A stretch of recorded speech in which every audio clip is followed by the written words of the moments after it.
Hey, hello everybody. It's the Ginge Hello. Pedro show, episode 3. It's your boy Ginge. Hello. And Pedro, how you Of doing, course, guys? we got Pedro rocking along. All right, we are waiting for our guest Ichthy5. No pressure, buddy. Um, He'll be joining us here shortly. he's at church. Yeah, got to praise the Lord on a Sunday. Yep. Dig it. So Pedro, What's how you up? doing, buddy? How's your weekend? Doing great, man. Watching like great projects coming up. People doing really well in the Indiegogo sphere, which is very nice and very encouraging for all us up and coming artists or wannabe artists or just people who want to be involved in this community. So, yeah, dude. I mean, Godlike is like at 125K Saw doing, that. so that's cool. Ethan, obviously, with his Chicken fist toy, the chicken fist. I mean, and that guy's bucket. Don't forget the bucket. in the bucket. That's my And favorite part of that toy. Actually, is yes, that there's a phrase, the chicken fist and bucket. That is Mhm. probably the best sales item you could. Yeah, it sounds very corny, but hey, and I know, and he also did like the whole Cyber Frog warts and no, not warts and all, like the Blood Honey box. Because people like saw what he did with Rectangle with the box, so he did like he has a campaign for that too, and that's doing really well too. And you know what? Let's do a review Yeah, of what's going on Indiegogo. let's do that. And let me just go check here. So we got Earthbound by our kid Narwhal, doing very well. It's 66K, and it's in demand now. Would you like to share your screen as we sort of flip Oh, over to sure. this? Let's do that. Let's do that. We are amateurs here. It's only episode 3. No worries. Yeah, exactly. There we go. There we go. So, dude, we got, as you go into the comic section of Indiegogo, you got Colossal. I don't know this project. It's only done almost $1,500. It needs a little bit of loving. All right.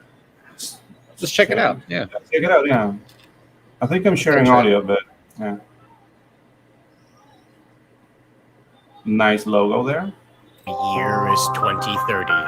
America and the world celebrate a decade of unprecedented peace in the wake of the events of the Cataclysm and Star Supreme's rise to the global stage. Miracle City occupies the shattered coastlines of Washington, Oregon, and California, creating the first superstate of the 21st century. And it is home to more than 120 million people. Today, Like that robot. each and every one of those souls is in jeopardy. Hell yeah.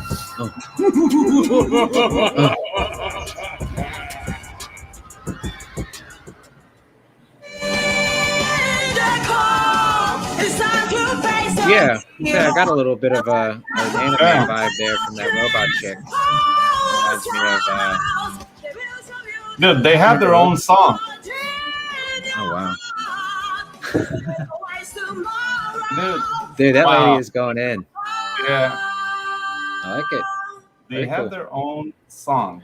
That was an anime music. That was the ending of, that was in the stylization of an anime song, like the ending credits too. Mm-hmm. Yeah, Very cool. The art looks good. It's interesting. Yeah, it's interesting. The colors are very pleasing. Like, I like this book. Should be doing better, I think. What's the team there? Okay, created and written by Thomas Burpee. That sounds tiresome. You know what a burpee is? I do. Yeah, burpees don't play around. Yeah, dude. Art by Leandro good shape. Paganiban. That sounds foreign. But yeah.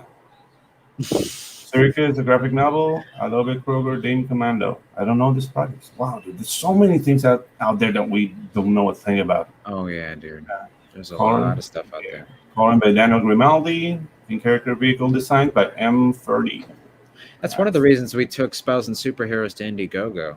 was Mhm. because there's so much stuff out there, but we felt like Indiegogo would be a good spot to get it out. Yeah, in the, dude. Yeah, I mean, Indiegogo is turning into the spot for comic books.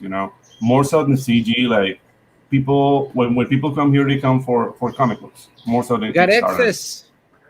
Let me add him in the stream. Hey, What is up, Total Excellence? What's I up? Hey, totally buddy. apologize. Oh no, Well, you're good, dude.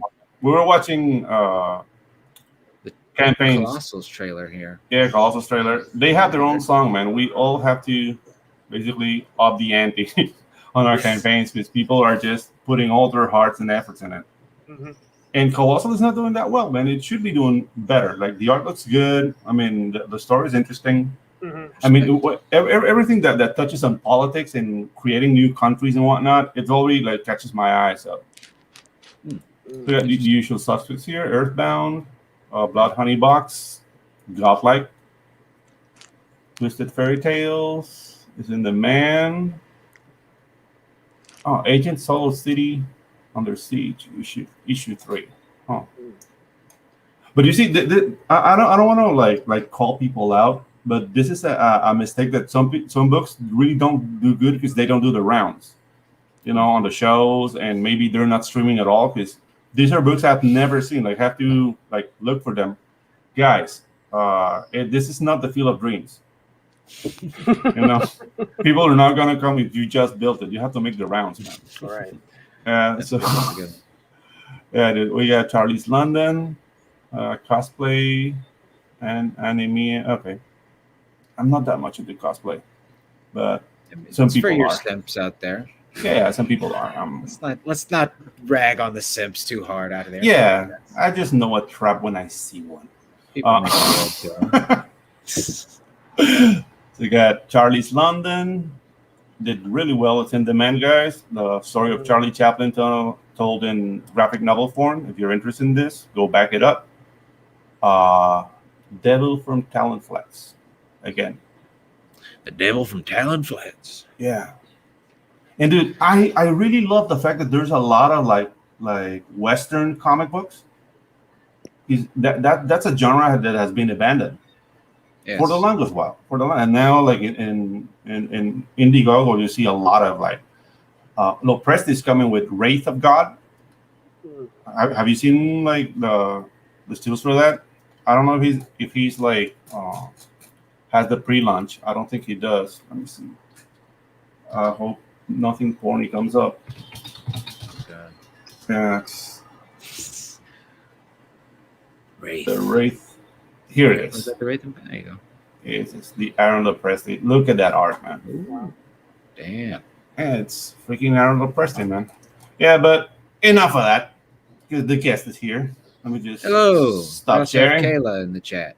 Yeah, hey, Kayla, how you doing? Just going to tweet the show out. Thank you very much. All right. Kayla's a jewel. Hey, buddy. How you doing today? Guys? I'm doing excellent, dudes. How are your morning? It's going. It's going. So the shoe's on the other foot now. I feel like you usually have people on interviewing them. We were talking with you last Monday. Now it's our turn to question you, so I hope you're ready. Yeah, the lights is beaming on me now. Yeah, exactly. I like it. Where were you on August the 2nd? That's a good question. Where were you? Where were you? 7-Eleven. So Ichthy5, tell us, buddy, where'd you get your comic book start? What were some of the things that you read that really stood out to you? What was your favorite comic book growing up? Well, pretty much when I grown up as a kid, I hated reading.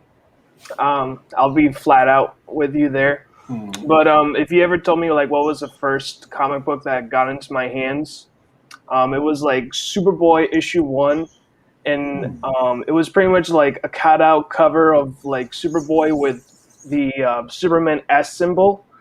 And I don't know, like even though I hated reading, like I had a grasp and an idea like Superman is no longer around, and there's like a statue that symbolizes him. So I know like, okay, this is like a new shift. This is the new generation now. So I love the art, but pretty much what got me into comics was like not even that long ago, like 3 years ago, and I started reading Power Rangers, and one of the main characters, like Tommy Oliver, died, and I'm like, wait, what? Oh, okay. Yeah. So like Tommy Oliver dies, and it was like in the comic book news website, and I'm like, what?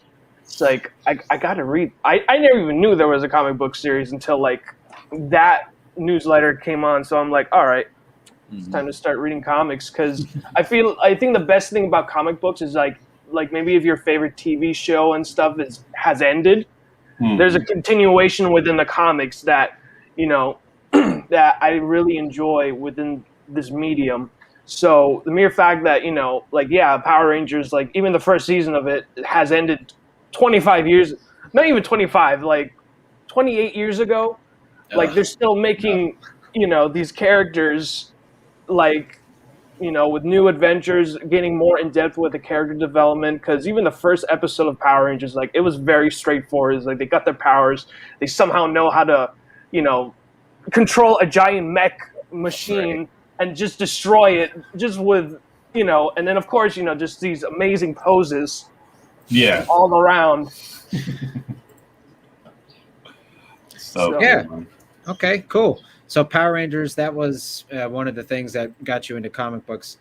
That was a show that I definitely grew up on as well. For me, I remember Halloween being the Blue Ranger. Oh yeah, I forget what his name was, but I was the Blue Ranger like 3 years in a row. So it was not very creative. Yeah, no, Billy Cranston is my favorite. Like, I don't know, I just had a thing with like I just don't like Red Rangers. I think because I just did not like red at all. Maybe that's why. So you hate McDonald's?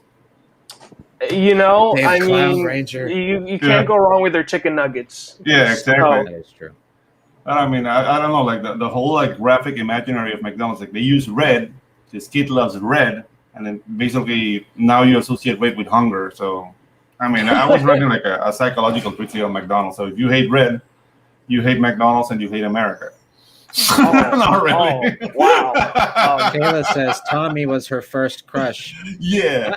I still like Tommy to this day. I think he's a great actor. I feel like maybe he just committed himself to Power Rangers, but I don't know. He never really got his due, really. Did he do anything outside of Power Rangers? Any other movies or anything? He was, like, I remember, like, because I watched, like, was a WB39 before it shifted over to CW. I remember there was, like, because, again, WB39 was, like, nighttime shows was, like, teen dramas and stuff. So I had nothing else to watch. Dawson's Creek. When yeah, right, exactly, like Dawson's Creek and stuff. So I remember there was, like, a trailer of, like, this random teen drama. I'm like, okay. And then I saw, like, Jason David Frank. I'm like, oh, shoot. Him with shorter hair. Like, I didn't recognize him. But, like, once I heard him talk, that's when, like, I recognized him quickly. I'm like, oh, shoot. I remember seeing him in VR Troopers. That was another one until, like, they brought him back to Power Rangers. Because all the kids were in a hunger strike because, Tommy lost his powers as a Green Ranger. So that was insane. Like, literally, like, parents were calling Fox that their kids stopped eating because, Wow. That's insane. It is, man. That's how much love and popularity Tommy grew. Because they knew, like, the show knew, like, hey, like, the Green Rangers are going to be super popular because it's super popular in Japan. So, very cool. There you go. So let me ask you this then. What besides Power Rangers growing up, what were your favorite cartoons or other sort of live action shows? Was there anything that you really loved today? Like today or back then? Well, back then that you still love today. Okay. Yeah. Back then, I remember I watched Zorro, the movie. Dude. And which one? Which Zorro? The Banderas one or Zorro the Gay Blade? It was in the 90s. There was... Yeah.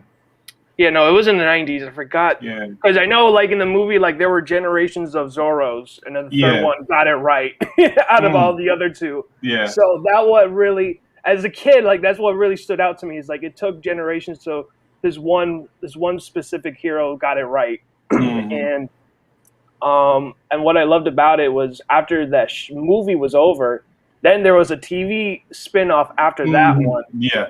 So So that you're talking about the Antonio Banderas Yeah. Zorro. Yeah. okay, yeah, that must be. I have to recommend to you Zorro the Gay Blade. It's a Okay. movie that cannot be made today because Okay. in this movie the real Probably I don't want Zorro. that one made. No, the real Zorro gets injured, so Okay. so he can't do his Zorro duties. So his brother, who's an admiral in the Spanish Navy, Mm. becomes Zorro, but he's like flamingly, Oh, okay. and I he's don't like, know. I don't want to dress in black, and he starts dressing like in all like collars and ponchos and like little balls or surrounding the thing, and Oh, wow. he fights with a whip. And dude, that movie is hilarious, but you can't. Okay, Yeah. you keep can. talking. I'm gonna look for just Is one. it really in the Zorro timeline? No, Or I don't, is it- it's a no. comedy. It's a comedy. I was But like, whenever people oh. say Zorro, I remember it's Zorro the Gay Blade. Mhm. Yeah, let me Right. just. Yeah, no. So another one was Disney animation, and that's what really made me fall in love with animation. And I wish it didn't die out within the golden ages of the 90s, because I don't know, man, the 90s for animation was like the golden years. It's like there was nothing attached to like toys and all this stuff. It's like if the show is really great, they can do whatever the heck they want, because like Hasbro or what else? I don't know, any other toy company, they can't threaten them and say, hey, you can't do that. You Yeah. can't do that. So, they're, and especially like these, I'm so blessed that we didn't have like these little corny messages, but it helps, like some few, but I remember like, I remember Yeah, like You didn't like cousins- Captain Planet? yeah. Oh man. Okay, that one. I love Captain Planet. I like the nuclear Captain Planet, like the bad guy. That was my favorite part of the show. Oh, this Okay, is the wow. Zorro you're talking about. Yeah, check this All out. right. Man. It's Oh a happy man. blade.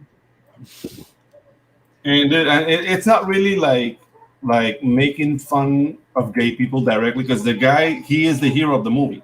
Right. Of course. He's just very flamboyant about it. You know what? This movie's probably still good, but if it were made today, instead of swords, it would probably be like dildos or something. Yeah, and it would be a black guy. Yeah. Okay. So,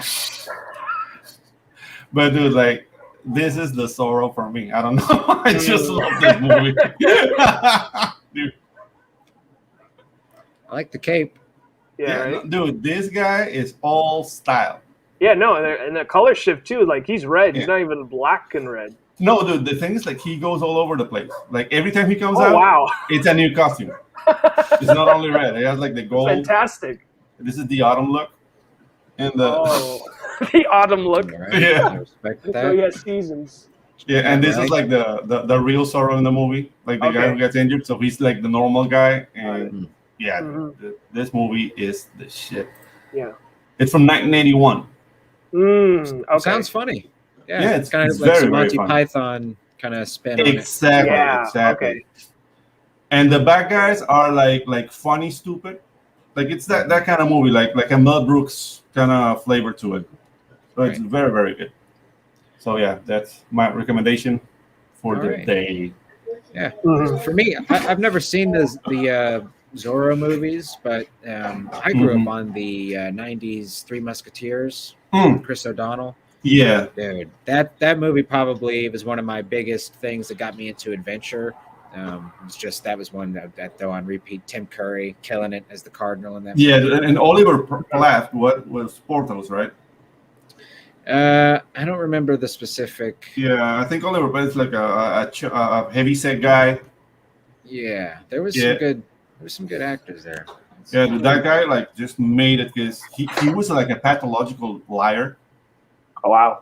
Because I remember like lines, like I remember stuff that I shouldn't remember. So yeah, in that It movie, was him. Yeah. yeah, in that movie, like the insult that D'Artagnan gives Porthos is that he drops like a beer on him, and it's like, this was a gift from the Tsarina of Tokyo. There's no SARS in Tokyo, so it was like lies like that. So it was like The best part of those were the McDonald's glass Batman cups. Yeah. Did anybody get those? I got those. Yeah. Those were the shit. That's very true, Kayla. The Princess Bride, like Dread Pirate Roberts, what's the name of the character? He was like an English Zorro. So yeah, very perceptive. And that's another classic seen movie. The Princess Bride. Oh, dude, So you gotta I'm see gonna that. get hate Yeah, for no, that. that's great. Yeah, no, Yeah, I've dude. seen the Princess, like anything that with Tim Burton or anything like animated, like I'm down with it. Mhm. It's kind of like it just has this. It's kind of like one of those movies as a kid, like you should not see it, but somehow it's allowed for kids to see it, Yeah, type dude. of deal. So And dude, my name is Inigo Montoya. You killed my father. Prepare to die. Dude, that's an iconic line. Oh, we Kayla got says all she the still lines. Oh has my all the God, glasses. that's Right fantastic. on. Those are probably worth That's- some money. Yeah. Hell yeah. She also says they were talking about remaking The Princess Bride, Mm. and she No. will No. cut them. Yeah, So- exactly. You don't have Android. Yeah, you don't have Android the Giant anymore. That movie cannot be Ooh. made. Yeah. Android the Giant was in that movie, and that's one of the things that are iconic about The Princess Bride. It's just a moment in time. It can't be replicated. No. Who are you gonna put as Android the Giant? Like Seth Rogen? Like it's not gonna fly. Oh, don't Or go Jack there. Black. Don't give anybody any Yeah. ideas. No. Yeah, exactly. But Oh, so man. Ichthy5, let's get back to you, buddy. All right, no problem. When did you pick up art? At what point did you start coloring? Did you draw growing up? Tell us about your art journey. You're a colorist. We should say that. You're coloring yeah, the right. flock right now. Yeah. When I started drawing when I was 4. And then, I started drawing stick figures like with every other kid. But then I realized, like, hey, these should have shapes. So I started drawing a circle. I started making ovals out of arms and all this stuff. And they're like, oh my God. It's like they just thought of, like, they discovered something like crazy. It's like, that's so good. So coloring, I hated coloring. It's like anything that I put on my paper, I regret it immediately. It's like, well, it's already there. I might as well finish it and hate it. Right. Yeah. So, coloring physically, like I don't know. I just don't like it. I just have an instant regret. I just feel like I just don't have enough colors. So now with the digital, I have more options. It's like, okay, I colored this. All right, let's see what it looks like in this other color, and then this color, and that. So I have infinite amount of options than, a pack for 32 alcoholic markers. So Yeah, those shits get expensive too. The like the really nice ones, it's like $300 or $400 for a set of that. Yeah. Okay, so let me ask you, buddy. What do you remember? Like, was there anything you wanted to work on specifically in terms of titles? Like growing up, did you say I wanted to color a Batman comic book one day or anything like that? I don't know. It's a funny thing. I do not like Batman. I just do not like Batman at all. I like the animated series back in the 90s, but any other iterations of Batman, like I was like, yeah, no, he's getting too dark and too weird for me. But when I saw the Superman anime series, and I still got this doll right here. Nice. Hey. I love Superman. Is like he's like someone you should look up to. He always makes the right decisions and makes the ultimatum. So I love Superman. I loved what he symbolizes. I loved his characteristics. I mean, he pretty much is the inspiration why I grew up right now, is who he is. We got Pops with total Ginge excellence. Hey, I like What's it. up, Pops? Yeah. Dude, it's really funny that you say that you didn't like Batman, so you're in a Superman camp. Yeah, I'm more into Superman and Camp. Yeah, because that made me review my own brain. So I want to ask Ginge, what's your favorite character? Like overall, I'm not talking about art or artist. Just like, okay, when I think of comics, this is the character that, like, okay, this is comics to me.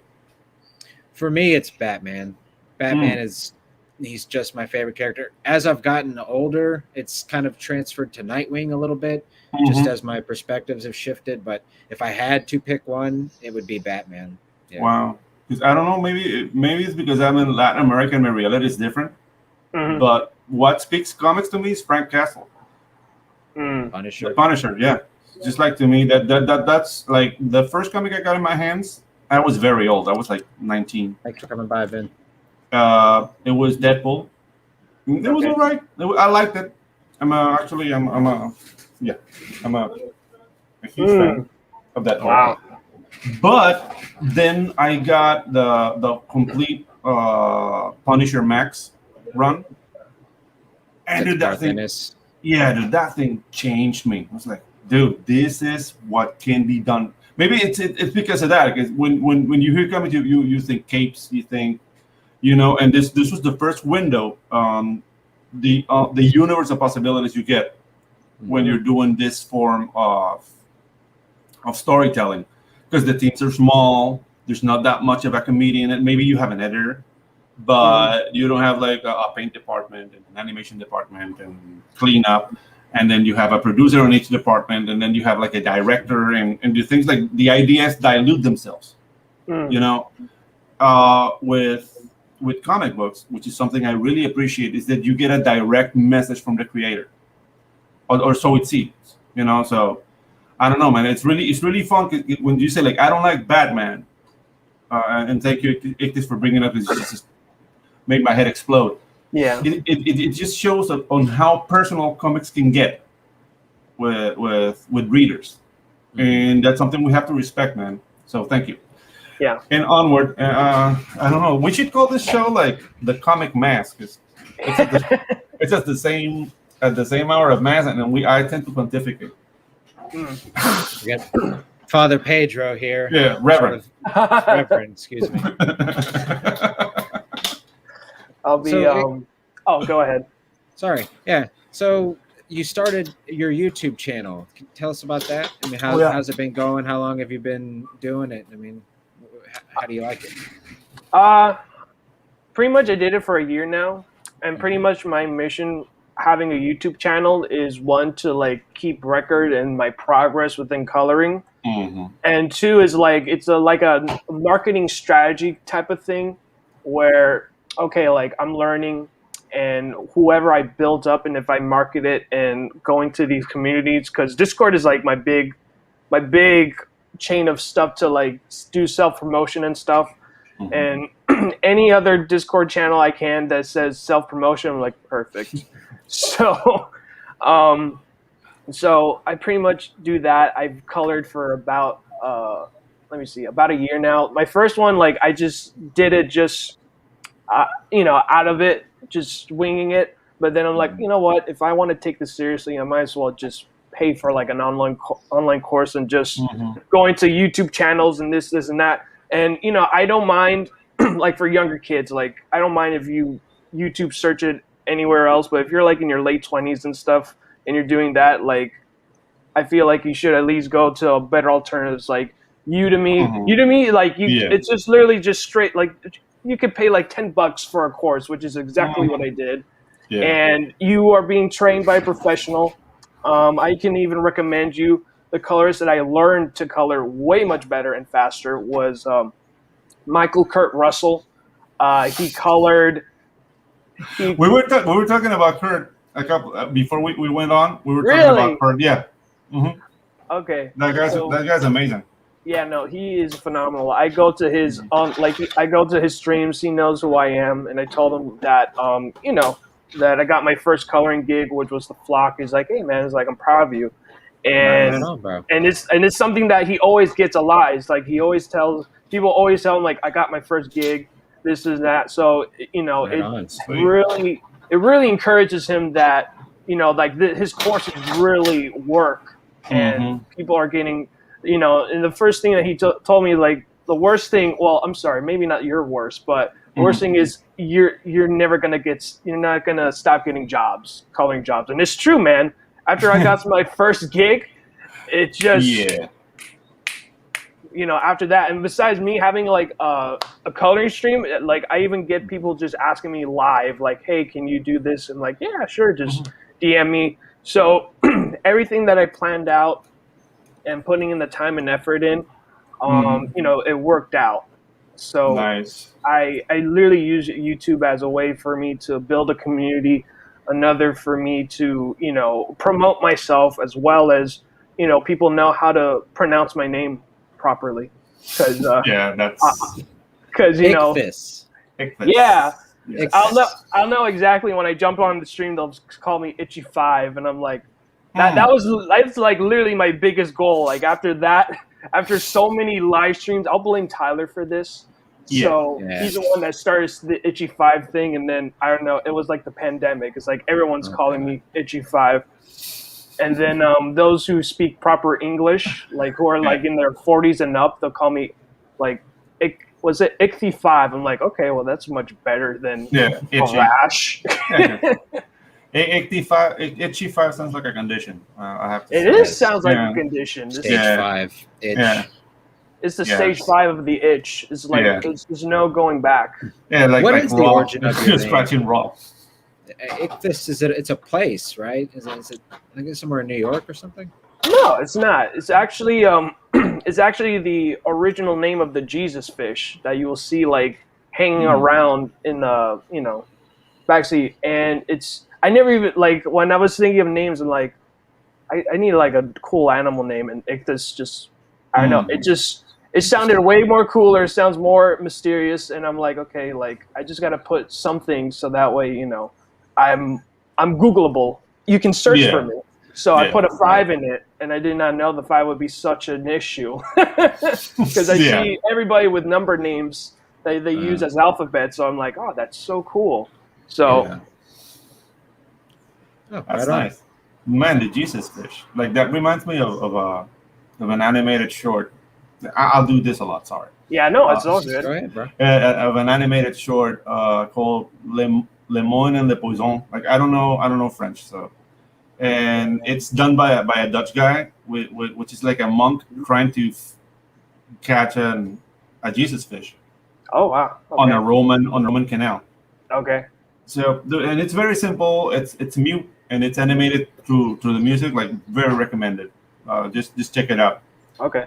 It's just like really simple storytelling. But yeah, I mean, you said Jesus fish, and that just reminded me of that. I used that short when I was teaching in school a lot.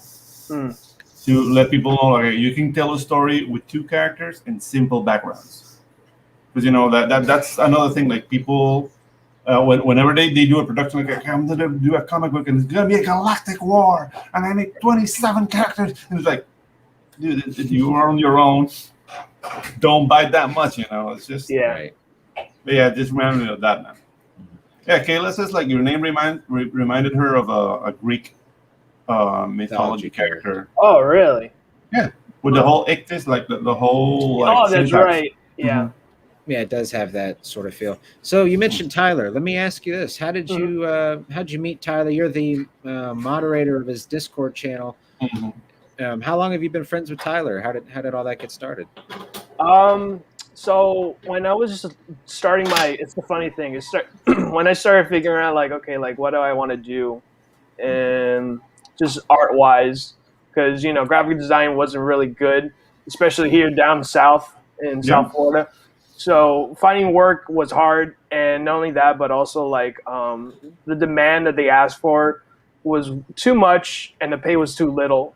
Of how I read it. So it's like I'm not gonna kill myself learning like 5 freaking programming languages and then all this just to do a project. But besides the point, yeah, it's a lot. So it's like, so I was like, okay, like what can I do that I can, 1, be at my house, 2, enjoy doing art and all this stuff. And then I thought of comics. So I'm like, well, I have ideas. Oh, Jake Twister, what's up, buddy?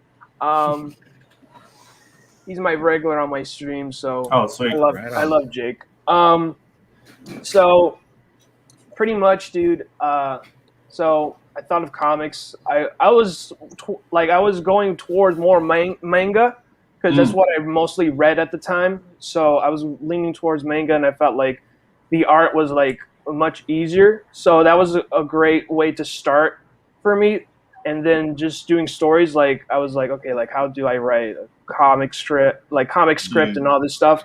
So I came across with Tyler's video of like how to create a comic script, and that's basically his most popular video ever on his channel, and that's how most people find him. So I found his channel, and I'm like, okay, like I like this dude. He seems kind of interesting.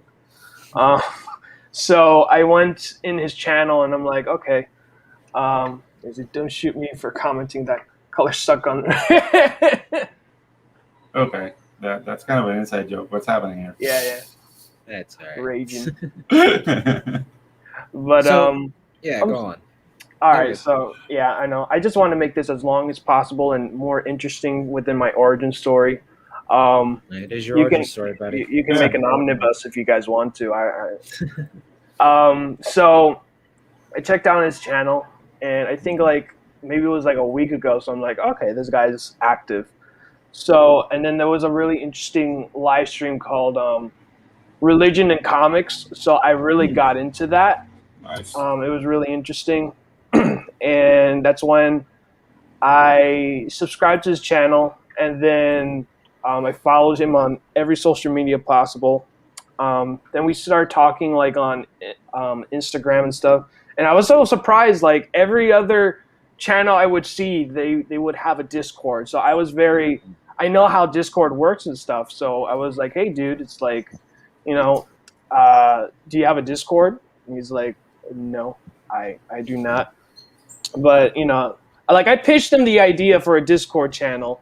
And, it's good to build your community, get in touch with them. And whenever, you upload a video, because I think back then, like in 2018, like the notifications for YouTube were out of whack. So you were better, like you have better chance of, getting your followers jump onto your video now than hoping that the notification that if they remember to hit the bell, they can watch the freaking, the stream. Which regardless, like even when he uploaded a video on the Discord, like I know by then before I got notified from YouTube. Right.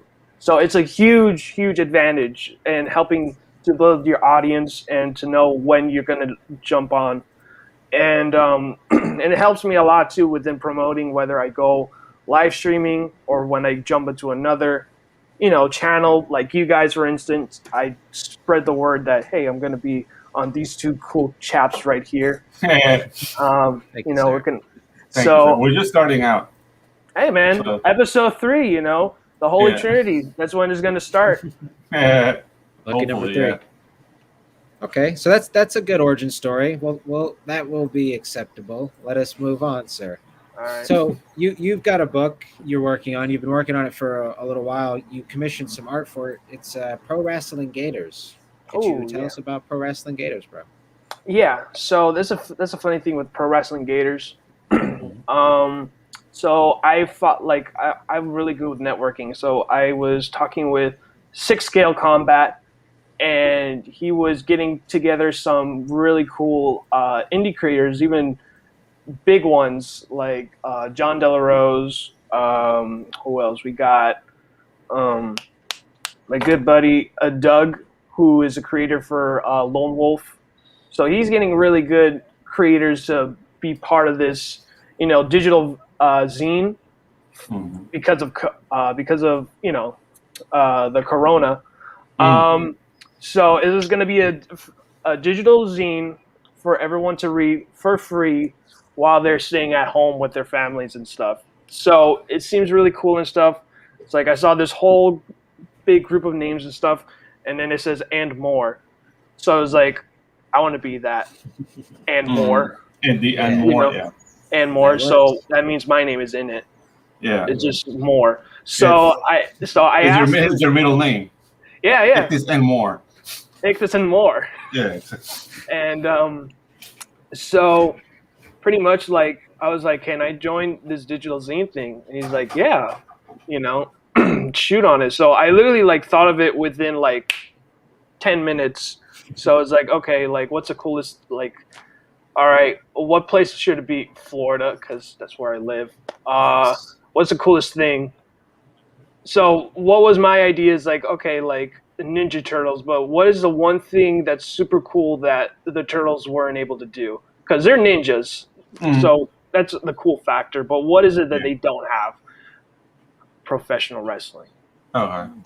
The exact opposite of being a ninja, really. Exactly.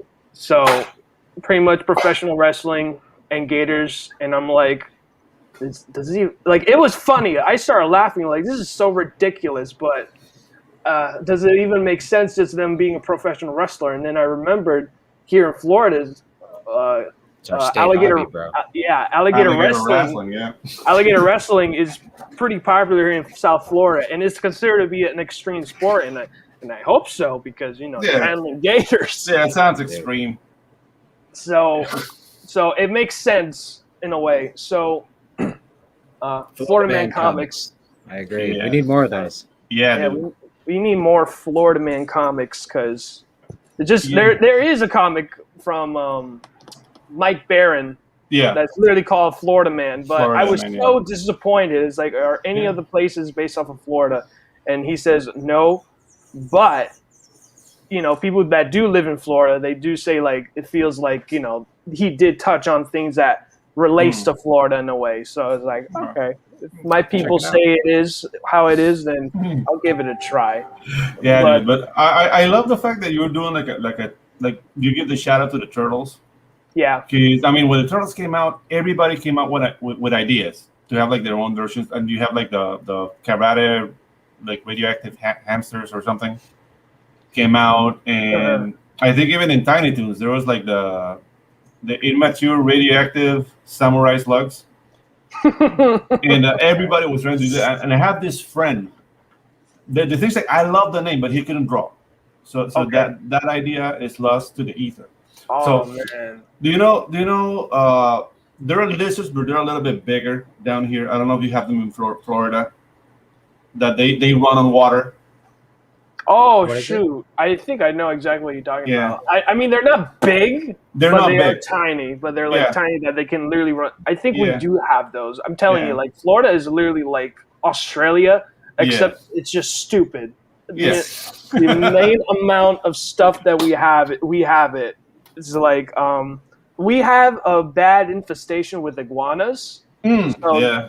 Like it started with Key Largo when I noticed like this is a lot of iguanas, man. It's like and Key Largo is a beautiful place, but do you eat them? Huh? Do you eat them, the iguanas? Oh God, I didn't eat them, but it was at a point where they legalized to kill those iguanas, and they do whatever the heck they want with them. People down here eat them. Like I don't partake. It's just weird. It's weird. The little so they're really invasive. Yeah, they're very invasive. Like if you don't control the population, they're gonna be all over, like on top of your TV, just looking at you. Yeah, exactly. That's what they do. And no, but what I was telling you, like this friend who couldn't draw had this amazing idea, and the name in Spanish sounded amazing. Okay. Los Merachos Samurai. Damn. That's how we call. Thank you, Jake. The Jesus Lizard, it's called. But down here we call them Merachos. So it was like Los Merachos Samurai, and he was always like joking about it and making like shitty drawings on them. And I don't know. I might give him a call. I'm not one to steal ideas. I might give him a call. Like, dude, I want to do the Meracho Samurai at some point. That's so dope. Yeah. But what would they fight? Maybe Savat or some Latino like Latino. So they're like samurai mariachi bands, right? Oh no, there was Mariachi Hitman. There was a comic, because I wouldn't want to make them samurai because culturally, if you're in Latin America, how would you become a samurai? That was never. Gotcha. I've never read. That's the challenge. Yeah, there's the story of Yasuke, which was like an African slave from Portugal who became the retinue of Nobunaga Oda. Mm-hmm. So that's the closest thing we have to like a Latino influence in Japan. But no, there are no samurais in Latin America. Kayla says she actually wants to swim with the baby Godzillas, aka Galapagos. Oh yeah, okay. Those guys are weird. Fun. Yeah, because they can drink salt water, and they expel the salt through the nose. No way. Their nose is always like white. Yeah, that's That's a dinosaur, man. Yeah, it is a dinosaur. Yeah. Okay. Kyla had it. Jiu-Jitsu was transformed in Brazil by the Gracie brothers. Kyla, we need to talk now because this is your idea. Yeah. So the Jiu-Jitsu about a mixture of the two here. Okay, so it has to be fighters. It has to be 3 elements to the name, because it's Teenage Mutant Ninja Turtles. Yeah. So it could be like the Jiu-Jitsu Mirachos from outer space. Yeah. Wow. Really out there. Yeah, it's really out there. Yeah. Wow. So Ichthy5, let's carry on, because I'd like to ask you a few more questions about Pro Wrestling Gators. You good, Pedro? It's okay, buddy. I really like the setup for the story. It's to me, I'd like to know a little bit more about the way, are you working on it right now? Are you drawing it? I know you're working with, I think it's your buddy Peter. Could you tell us anything behind the scenes? You got anything going on there? Yeah, so the script was done, and when we were doing, what's it called? Corona, I think it was called Corona Kings, with 6-scale combat, and I want to do like 6 pages at least. I was able to get done like 2 pages, so that's basically what you would see if you guys follow me on Twitter. That was pretty much what I got done for the Corona Kings project, and I was able to hit the first date, the first deadline for volume 1. So once volume 2 came, like I put it in, I started promoting it, and then I don't know, like Doug didn't release volume 2 because I guess he just felt like nobody was promoting it except me. So that never came to light. But I'm like, you know what, I have the files, so I'm just gonna do I have a channel. I'll do a live stream. I'll let people know what the Gators exist and all this stuff, and put in my search history and stuff. So, I did like, a launch, putting in like a pin tweet and stuff, and I loved it. Like it's like the people that I grew within the community, within my Sunday coloring streams. Like I just do a variety of stuff, but going fast forward is like, okay, like pretty much like the Gators is just an influence of everything from living here in Florida my whole life, my love of professional wrestling, and just being around with interesting characters that I'm like, you know what, this should be in a comic book. So so pretty much when I got to Peter, I pitched him the idea. Like I was already like getting like an intro song. I think I was like in the middle of having an intro song done by Doug Garrett, because when he did like Common America intro, I'm like, oh my god, I gotta commission him. So so while I was working on it, I pitched the idea to Peter, and he loved it. Like he was so excited for it. He loved what I thought of and everything, and I'm just so surprised. Like this doesn't even exist, especially with the whole turtle scene. So I even Googled it. I'm like, this doesn't exist. I guess it's mine now. Nice. That's how it works. So pretty much like with the story and origin, pretty much like Sandy, the Florida Man, Ravage, is basically Randy Savage. So I just literally just switched the 2 words, and it's like it just fits so well. And the reason why I thought of Randy Savage was because of Doug, because Doug loves Randy Savage, so he'll have like a live stream dedicated to Randy Savage. So it's like, you can't hate the Macho Man. Yeah, Hulk Hogan's the madness, and no, Hulkamania. No, Macho Man's the madness. The madness, the mania. Yeah.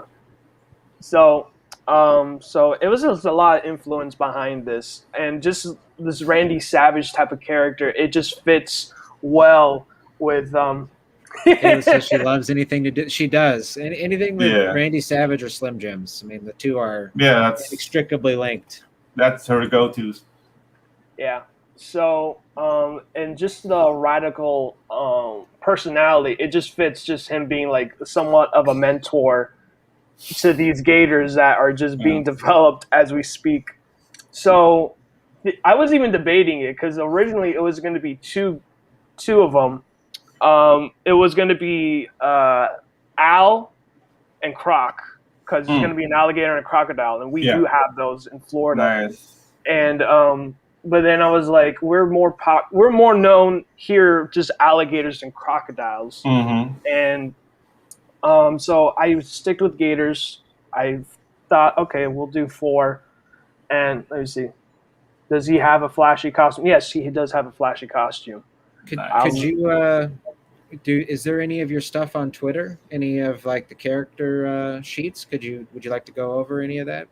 Yeah, let me actually show you some. Oh, I only have sketches, but they will do.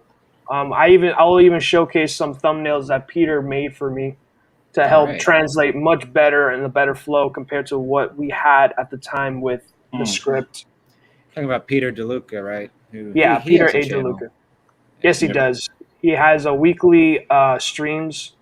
Mondays, I believe, is Draw and Claw, which he just draws on a pizza dish, I believe, after he's done eating a pizza, and he'll draw turtles. Nice.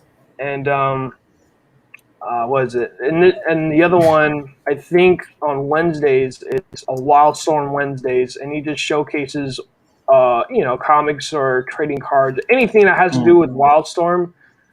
He'll showcase it because he loves that that series. Yeah, he's done some unboxing of like Wildstorm cards. He gets a lot of like image cards, old '90s trading cards, I think.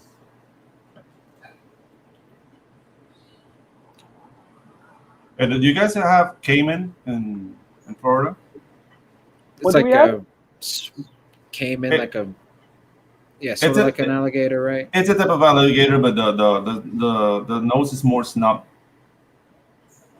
We have caimans and gators down here, but we don't have crocs. Yeah, and the thing is like when the U.S. bases were here, they controlled the population of gators, but they stopped doing that for like around 10 years. And they had to start again. We were getting like these dinosaurs with like plants growing on their backs. Really? Yeah, they grow big. They grow big. Like they grabbed one and it was 21 feet. Holy crap! Of caiman, that's a big ass gator, dude. I'm looking at him now. It says it's an exotic species in Florida, although it's been established in the southeastern part of the state. Caiman are native to Central and South America. Yeah. And I mean, some of these are pretty decent. We have, up in my part, I live in North Florida, we have gators and alligator guard. Alligators. Okay. Here in South Florida, we just have everything. We got parakeets, freaking, iguanas everywhere. Anacondas. Yeah, dude, freaking pythons. It's like, geez Louise, man. Like, Hurricane Anthony really screwed Florida over, man. Like, it literally became a zoo. It's like literally a never-ending fight between gators and pythons. That's Florida in a nutshell. Throw in a meth pipe and you welcome. Now, if you take that to the ring, if you take that to the ring, then you can make a buck. Alligator versus python, Yeah, no, most definitely. Let me showcase you guys. All right, so I'm on my share folder, so it's going to be way more better. That's a kaiju book right there. A kaiju book and an alligator versus alligator versus python. Interesting. Yeah, like mega python. Megalodon into this. Yeah, exactly. All right, I'm going to add this to the stream here. Yep. Oh, dude. Yeah. All right. So let me go over here. So this one in the top left. Sorry if I'm giving you guys whiplash. Top left is Todd.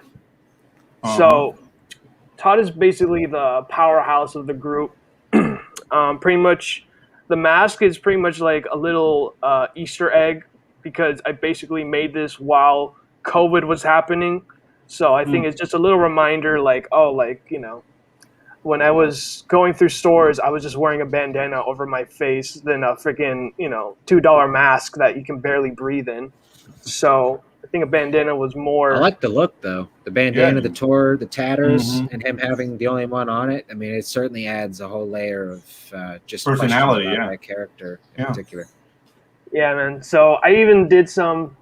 So he's the powerhouse of the whole group. He has a short temper, and the funny thing is, based on his height, you would think he's the older brother, but no, he's the youngest of the whole team. Yeah, it happens. That happens. Yeah. Yeah. My little brother's like, he's significantly taller than me. The son of a bitch. I know it's so weird. It's like it's always happens whenever like I'm with my friends. It's like I never had a sibling, so I would never understood. But I would notice like every time like I would see siblings like taller than them, I would instantly think, oh, it's the older brother. No, that's my little brother. He ain't little no more. Shoot, man. I have a genetic explanation for that. Not really genetic, but more like how families develop. Is the younger child comes about when the parents are younger. So basically, it's not getting. I mean, the older child will get better food always. Right. Because the parents are more established, and that's why they grow bigger. Like I'm not that much bigger than my brother, but I'm like 6'4". My brother is 6'1". Dang, you guys are tall. God bless, bro. Yeah, right. Yeah, but I'm a giant down here. I scare no, wait babies. till you go to Florida, man. We'll think you are a giant. Yeah. Shoot, Hey, No, giant.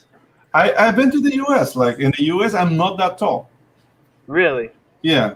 To Like, them? and I feel at home in Texas because I see people who are taller than me. So wow. Okay. Yeah, but in Latin America, like if I go south, dude, I'm Fing Fang Foom wherever I go. Everybody like elbow height. It sucks. Yeah. So I'll continue on. So this one in the middle is Kirby here. Sorry for the whiplash. Kirby is basically the leader of the team, but he's more of a lone wolf type of character because he doesn't feel like he's leading a team. He feels like he's babysitting his brothers and telling them what to do. Okay. So Cool. And here's Will, and what I love about Will and the name and the meaning behind Will is, Will is doing something, right?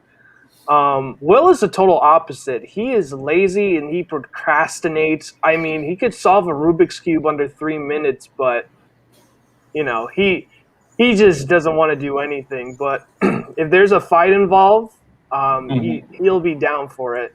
And he's pretty. And the way he's built, like him being like not as like big as let's say Todd or Kirby, because they're pretty built. With Will here, he's pretty slender, so they're pretty scared of having their backs turned on him whenever they're in the match because he has some tricks up his sleeve. And in the far right corner that has a Wreck-It shirt, which I love, his name is Rob. Rob is the let's say he's not the most juvenile of the group. He just, he's very, he wants to get along with everyone. He wants to make sure that he's not he's a drag, like he doesn't want to be a drag of the group. Like he wants, but the problem is that they just get so tired of him is he's asking for so much approval. He'll ask like, oh, am I doing this right? Or, and he's very timid. So, like as big as he is, he's a big threat. I mean, he could top Todd if he wanted to, if he just wasn't so insecure of himself. Would you say he's like a tank type character? He's can take a heavy beating. Yeah, he could take a heavy beating. Mm-hmm. And I like the fact that the character design is very distinctive. So it's not really following the Turtles formula, because I mean the Turtle formula is just change the headband, and I think that was an economical decision. Like we're only drawing one turtle, Yeah, exactly. But here, dude, like I really like that the personality speaks out directly from the design. Even though like the tallest guy, you might think like he's the bruiser and he's like the youngest, so that juxtaposition is really really cool. dude, really good job, man. Thank you so much, man. Yeah, no, Yeah. I put a lot of heart and I even did like research behind like these wrestling gears because street like was it Todd wears street gear, so you know like he'll go rough on you. Um, you know, with Rob with his tights. Most funny thing with those wrestlers that wear tights, most of them are jobbers. And the terminology with jobbers in the wrestling world is the guy that makes the other wrestler look good and he wins every match whenever they go against him. Okay. The So, can, basically. yeah, that they can regardless. They can. So pretty much having Rob, you know, sporting an underwear, like it just speaks so much of the character and him just like an underdog kind of way. Just the underdog, because trust me, there were underdog matches that everyone thought like this guy's gonna lose, and somehow he wins. You know, Yeah. and everyone blows up cheering. So, so there was just a lot of thought process behind it, and I really like. Yeah, I got the influence was the Turtles, but I just want to switch it around. Yeah, exactly. Dude, I'm And- very impressed, man. I can't wait to see more. Really. Yes, Yeah, thank you me so too. much. Actually, Yeah. it's a really interesting premise, and I feel the mixture of wrestling. That's the idea that you took alligators and you took it to wrestling. To me, that makes perfect sense. And just with how dramatic wrestling is already, Yeah, exactly. It's kind of a perfect mixture, really. I mean, it's gonna be a whole different dynamic because I mean, if you take like the world of ninjas, it's always like very somber. Yeah. And very like stern, and then you have to inject. That's why, like, I mean, maybe I might get in trouble by saying this, but the character of Michelangelo never really like clicked with me because he was not behaving like a ninja. Right. You know what I mean? Like, I want Yeah. to be shown woohoo pizza. Like, dude, if you're getting ninja training with the whole mysticism behind it, Yeah. why are you like this? But I mean, maybe I was digging too much into it. Yeah. But no, go ahead. Yeah, no, I think the reason with Michelangelo being so wild and crazy is he's the emphasis of the teenagers because everyone else is more mature. So it's like, okay, like we got to put some kind of teenager vibe into it. His you know, the emotion. So Michelangelo was the character, and what's great with Michelangelo, he's my favorite turtle. Yeah, no, and what's interesting with Michelangelo is he's basically the more powerful turtle. You do not know that, but he does. He just doesn't want to go all out. That's don't spoil it, Kayla. I haven't read issue 3, but the first 2 issues of The Last Ronin are really good. Yeah. For anybody out there. Yeah. Yeah. So yeah, go ahead. I'm sorry. I was just gonna ask. So with the actual the fight scenes and stuff, can we expect to see anybody go through the table? Are you putting anybody through a table? Are you gonna hit somebody with a chair? Is it a wrestling type deal, or what were you thinking? Yeah, no, if I'm putting professional wrestling in the mix, everything is going in. We're talking about tables, ladders, chairs, tic tacs, steel cages, anything that cage match anyone thought of freaking professional wrestling, it's gonna be in there. Trust me, there's even backyard wrestling in the story that I have. So yes, it's really interesting. A sports story really isn't out of the realm of possibility. If you look at some anime, there's lots of really great sports anime. And like there's even bass fishing anime, which from the jump is like, what the hell? But when you look into it, there's a lot of fishing anime. Yeah. What they do is they build a story and make you care about the characters. The kind of silly premise almost makes you have to do extra work. So I think maybe that might be a sort of a sports comics. Those can come around. I mean, they can definitely be done. They're very popular in Japan. Oh yeah, no, most definitely. You guys want me to showcase some thumbnails that Peter has helped me out with? Absolutely. So, please. So pretty much in this scene here, you know, Peter is such a freaking genius, bro, because he loves comics. He read comics his whole life. He knows the recipe. So I just read through the script with him, and you know, he just draws it out like on the spot, like within like less than like even less than 3 minutes. So he's fast. So pretty much this first panel here is an established scene where you get to see, where this wrestling school is, where it's taking place.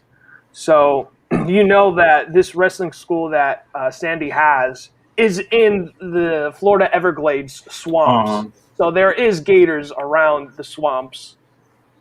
And then you get to see, people, just programming, the commentators, getting excited to go see the match.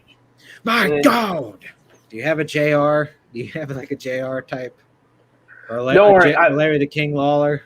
We'll don't worry. We'll think of something up. I almost definitely will think of some character designs. So it's going to be a lot of fun once, I have the time to put in the the gators. See? Now, Kevin Eastman is going to come after me now. Yeah. You could do some turtle villains, like a snapping turtle villain. Yeah. Oh, you man. are done for, Turtle. sir. Yeah. Dude, okay, let's show you some really good ideas here. Like a woman villain that wants to make them into gator boots. And actually, you should call her like a female pimp called Gator Boots. I like it. Yeah. I really like it. Yeah, that's a great idea. Like, hey, here comes Gator Boots. Hey. Coming down to the stage, Gator Boots. Gator Boots. She's gonna have Gator Boots that says yes. Yes. Oh, Jesus. All right, so we're going to go back to page 2, and this is pretty much an established shot. Like, you're going to see Sandy here. He's talking to his vendor, and then, he's selling pizza, but his pizza is disgusting. It's like, he can't sell this. He won't even, give the pizza to the Floridas in the swamps. It's how bad it is. Wow. So now... Dude, I like the storytelling, man. Yeah, no, it's all Peter. Like, he just, I told him the script and he just flipped it and made it his own. He basically Kirby'd the whole story. So so pretty much in this scene, he just made generic gators, but I know who it's gonna be. So it's gonna be Todd over here. He's gonna face against this wrestler here. Yeah. And in this next scene, boom, they're just clambering down with their hands, and then pretty much the vendor's telling, Sandy here is like, look, my pet turtles love my pizza. And he's like, you got to be joking, right? And there's his pet turtles. Little shout out there. Dead. Yeah. Nice. So, they lock up. Oh, and then dude, pretty you're much using wrestling moves. Sweet. Yeah. Yes, dude. I think that's the way to do it with like a wrestling story, is to really lean in. That's awesome, bro. I love that.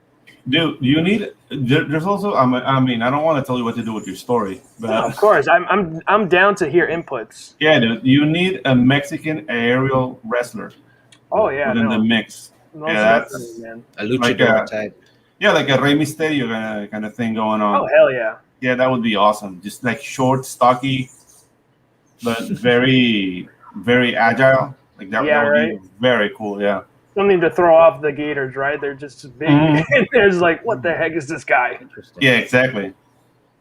Some kind of mysticism going on here. Nice. We could do something like that, like a sort of Mexican witch type character. That's the fun with like wrestling, is these people create their whole backgrounds for themselves. Dude, El Brujo. Right. There you go. And you want to go mystic? Like, that means the witch, the male witch. And yeah, so I'm going to show you guys a sneak peek. So this is a variant cover. Oh, sweet. That I'd be doing with Peter here for Trial by Fire. And this is pretty much both our powerhouse characters. This is Todd, Bro Fisting, oh my God, Pitbull. So, yeah, just wait till, this comes out, once Trial by Fire comes out. That looks awesome, bro. Peter is a really great artist. Yeah, no, he is. I literally had to, once I saw, his artwork, it's like, okay, I got to match his. So it's like, I don't know how long this took me just putting all the cross-hatching, but I love it. But at the same time, there was love, blood, and tears in this piece. I'm sorry, I didn't even see that. God, I'm blind. I didn't even see your signature. You drew this. Yeah. Oh, you're a really great artist, bro. This is a great Yeah, job. dude. Yeah. Yeah, no, most definitely. Oh man, if hatching is a problem for you, I'm gonna put a book. I have to Mhm. find it first. So just keep on talking. That Yeah. will basically solve the inking problem. Like actually helped me a lot on how to treat hatching and make it more procedural. Hmm. So it you don't have to think that much. You just find the light source and then you proceed it. We put Right. the things, but I have to find it. So keep talking. Keep talking. Okay. Yeah, no problem. Yeah, no. Yeah. So going back to like what Jake said, just imagine having a relative Gator being turned into a WWE champion belt, giving the Gators a revenge plot. So there was early thought process. It's like, well, what if we can just change things up? What if, like, let's say, like, because again, I what I wanted with the Gators and planning it out is I do not like team books where the team is already established because it's like there is no room for growth. So even with the Turtles, like they're already established team. So when I thought of the Gators, is like I want to tell a story where this is not a well established team. Like they butt heads. I mean, they're Gators. Like Gators are well known for not going in packs. They just go their own way.